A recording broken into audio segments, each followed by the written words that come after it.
Hello friends, আসসালামু আলাইকুম। Welcome back to my channel coffee রান্নাঘর। আজকে আমি তৈরি করব জলপাই দিয়ে অন্য রকমের আচারের রেসিপি। আশা করি ভিডিওটি আপনাদের ভালো লাগবে। ভালো লাগলে অবশ্যই লাইক করবেন, কমেন্ট করবেন, শেয়ার করবেন এবং আমার চ্যানেলটিকে সাবস্ক্রাইব করবেন নতুন নতুন ভিডিও পাওয়ার জন্য।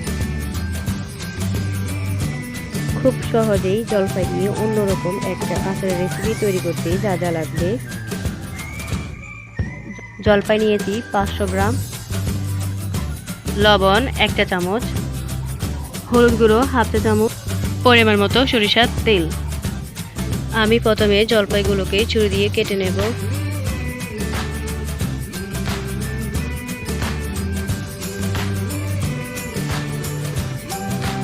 এখন আমি জলপাইয়ের মধ্যে হলুদ গুঁড়ো দিচ্ছি 1/2 চা চামচ। এখন এর মধ্যে লবণ দিচ্ছি 1 চা চামচ। এখন মিশিয়ে নিচ্ছি।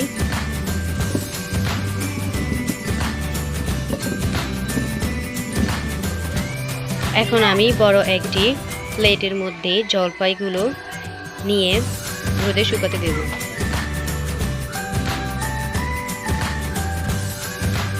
4 থেকে 5 ঘন্টার জন্য রোদে শুকিয়ে নেব।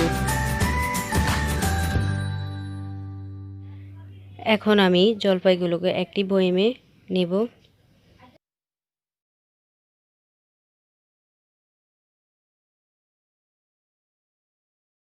জলপাইগুলোকে ডুবো তেলে রাখবো।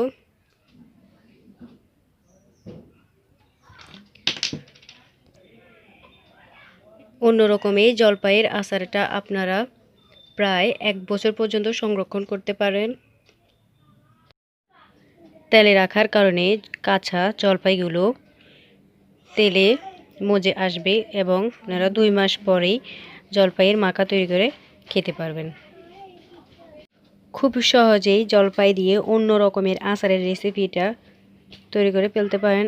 আশা করি ভিডিওটি আপনাদের ভালো লাগবে। ভালো লাগলে অবশ্যই লাইক করবেন, কমেন্ট করবেন, শেয়ার করবেন এবং আমার চ্যানেলটিকে সাবস্ক্রাইব করবেন নতুন নতুন ভিডিও পাওয়ার জন্য।